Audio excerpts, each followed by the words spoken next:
let's move a little bit to the demand side of things and the development of these projects. We're going to start with Dimitris Varlamis, who's the head of sales of Jingo Solar in Southeastern Europe, and he's also the vice president of the Hellenic Association of Photovoltaic Companies.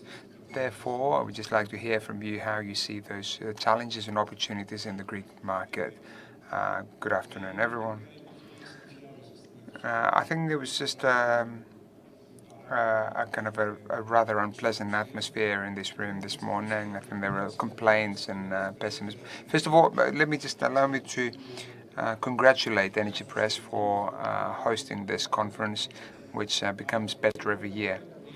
But I need to say that this year we had many complaints, a lot of pessimism. This last panel was a little bit more optimistic. What I want to convey to you is my enthusiasm, and I'm talking of enthusiasm because I'm in a market that seems to be making leaps to the future, and I see a very different reality. I just see that all these people complaining, they increase their turnover in the energy sector. I see Jinko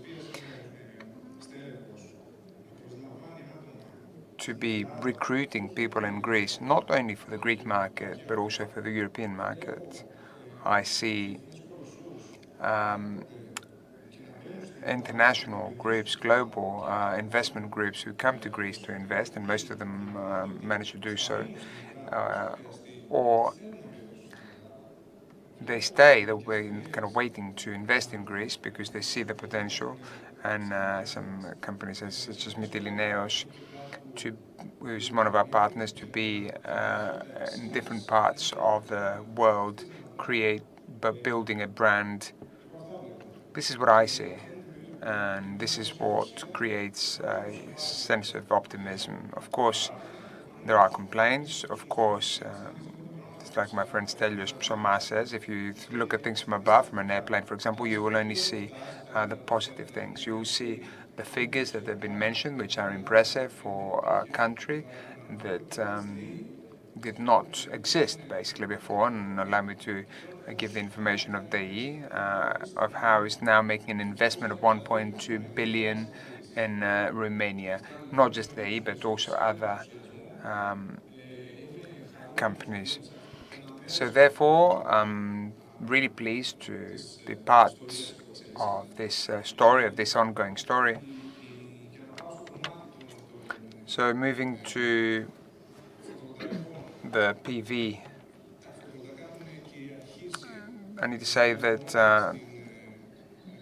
PVs have dominated in terms of the percentage that they have in the renewables.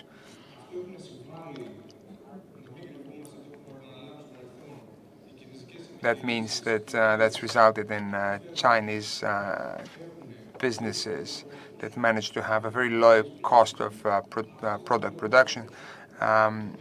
This low cost is then taken by European developers, who then create an even higher profit than the producers themselves, because they develop these products further, and they can sell this energy. And so this is a positive cycle, this is a positive course of how the market is developing. So therefore, of course there will be problems, of course there will be people who benefit from that, or benefit more or less.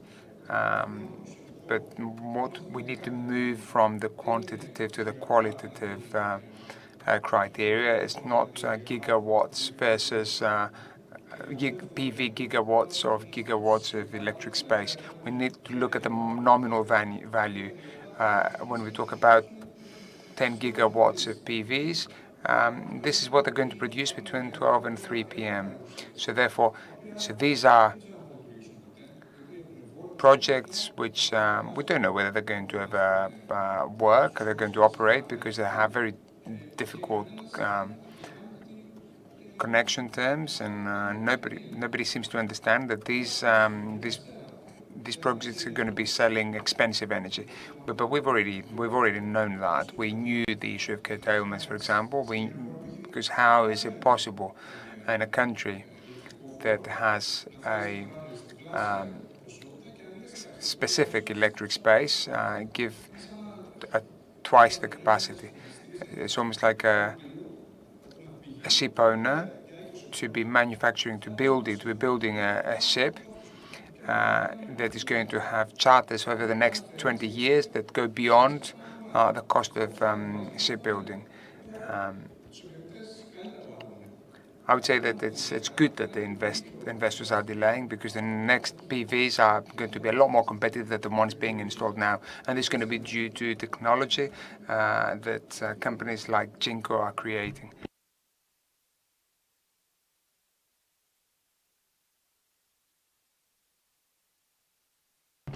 Just like to keep from what you're saying, what you said about technology. We're talking about goals, which, as we mentioned earlier, these are annual goals of over 1 gigawatt in the domestic market, and this is not just for 1 or 2 years, but on a continuous basis. So this is from a manufacturing point of view, from supply chain, from in terms of the labor market. Is that something that we can manage as a country? Are there any risks? Of course, we've seen some fluctuations in the geopolitical situation. What does the future look like under that prism? Are we talking about sustainable growth? This growth is unprecedented for Greece. What I need to say here is that those who plan to kind of build 200, 300, 500 megawatts are going to face many challenges. The supply chain can be impacted very easily, as we've seen in the last 2 or 3 years. There aren't any resources, for example, trucks to transport this equipment, any warehouses to store that equipment. The most difficult thing at the moment is to find labor. We're in this decentralized market. We're not in the center of Europe, and therefore there's something that needs to be taken into account, and we need to find a solution.